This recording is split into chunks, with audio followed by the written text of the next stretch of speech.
Brought to you by Agilus Diagnostics.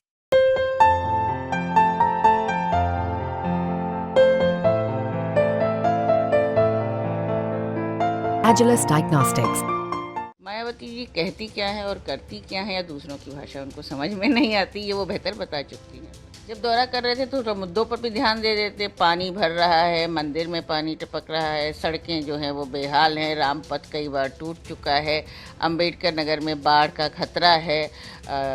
बहुत सारी जगह आपने खुद खबरों में दिखाया कि युवा प्रोटेस्ट कर रहे हैं, उनका नतीजा नहीं आया है। उनका नतीजा घोषित करें। मुख्यमंत्री की चुनाव लड़ने के अलावा भी कोई जिम्मेदारी होती है। शायद संगठन से सामंजस्य की कमी है, इसलिए संगठन काम नहीं कर रहा होगा। तो उपचुनाव को लेकर अखिलेश यादव लगातार कार्यालय में बैठकें ले रहे हैं, नेताओं से मिल रहे हैं। सपा की इस पूरे उपचुनाव को लेकर क्या तैयारी है, बात करने के लिए समाजवादी पार्टी नेता जूही सिंह हमारे साथ मौजूद हैं। बहुत स्वागत है आपका। जूही जी, किस तरह से देख रहे हैं आप लोग उपचुनाव को, क्योंकि लगातार कार्यालय में बैठकें चल रही हैं, नेताओं से मिलने का दौर चल रहा है, किस ओर जा रही तैयारी? हमारा संगठन निरंतर काम कर रहा है। अभी जो चुनाव लोकसभा के हुए थे उसमें भी हमने इन सीटों पर एक अच्छा प्रदर्शन किया था। बहुत सारी सीटें तो हमारे खुद के विधायकों के पास थी, साथ ही जो हमारे पास नहीं भी थी वो हम कम अंतर से हारे थे। तो हमारा लक्ष्य ये है कि हम ये 10 से 10 उपचुनाव जीतें और जो जनता ने हमें लोकसभा में जनादेश दिया है इसको विधानसभा में भी ज़मीन पर लाएं। नामों को लेकर कुछ क्लैरिटी आई है क्या? क्योंकि अयोध्या को लेकर चर्चा है, अवधेश प्रसाद के बेटे चुनाव लड़ सकते हैं, अम्बेडकर नगर में लालजी वर्मा के बेटी या पत्नी है, उनको टिकट मिल सकता है। इन सभी जगह हमारे गंभीर नेता हैं और हमारा मजबूत संगठन है। निरंतर राष्ट्रीय अध्यक्ष जी उनसे बातचीत कर रहे हैं और मुझे लगता है कि उपचुनाव की तिथियां जैसे ही घोषित होंगी वैसे ही हमारे प्रत्याशी भी घोषित हो जाएंगे। भारतीय जनता पार्टी को शायद नए सिरे से काम करना है तो वो प्रत्याशी ढूंढ रहे होंगे, क्योंकि मुद्दों पर तो उनको काम करना नहीं है। बीजेपी तो एक्शन मोड में है। मुख्यमंत्री पिछले एक हफ्ते में 2 दिन अयोध्या में बिता चुके हैं, अम्बेडकर नगर का भी दौरा उन्होंने किया है। दोनों ही बड़ी इंपॉर्टेंट सीट है, मिल्कीपुर भी, कटहरी भी। जब दौरा कर रहे थे तो मुद्दों पर भी ध्यान दे देते। पानी भर रहा है, मंदिर में पानी टपक रहा है, सड़कें जो हैं वो बेहाल हैं, रामपथ कई बार टूट चुका है, अंबेडकर नगर में बाढ़ का खतरा है।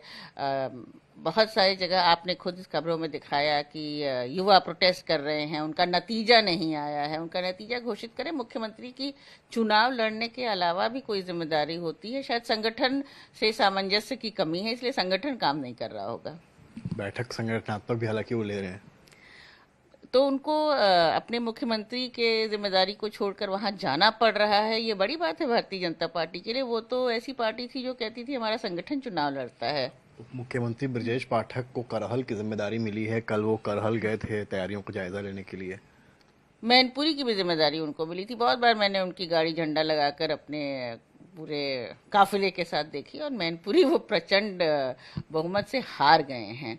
करहल की जिम्मेदारी उनको मिली है, अच्छा है। स्वास्थ्य विभाग में तो कुछ करना नहीं है। हमको स्वास्थ्य की ध्वस्त सेवाओं के बारे में रोज वीडियो कवरेज आ रहा है, थोड़ा उस पर भी ध्यान दे दें। मैनपुरी के अस्पताल पर ही ध्यान दे दें। जब वहाँ चुनाव लड़ रहे हैं तो कुछ काम भी कर लें। बहुजन समाज पार्टी भी उपचुनाव को लेकर बहुत तैयारी में है। मायावती ने कल बैठक की है। जो चर्चा है, एक पासी और एक ब्राह्मण को टिकट अभी तक फाइनल किया गया है, प्रभारी बनाए गए हैं। तो क्या आप देख रही हैं कि जिस तरह से अखिलेश यादव ब्राह्मणों को लेकर माता प्रसाद पांडे को नेता प्रतिपक्ष बनाते, कि मायावती भी एक तरह से काट ढूंढने का प्रयास कर रही हैं?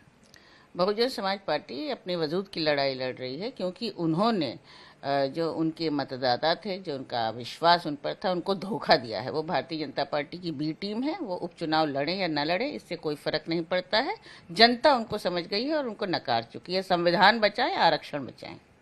वो कह रहे हैं कि आरक्षण को लेकर सपा जो है, कांग्रेस, वो गलत भ्रम फैला रहे हैं और हम अब आरक्षण के वर्गीकरण की बात कर रहे हैं।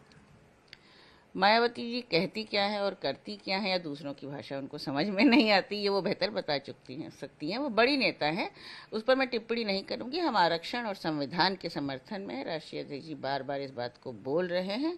और बहुजन समाज पार्टी केवल जाति को नहीं, जाति को अधिकार कैसे दिलाएगी, संविधान कैसे बचाएगी, मुद्दे क्या होंगे, ये लेकर के उपचुनाव में जाएं तो बेहतर होगा।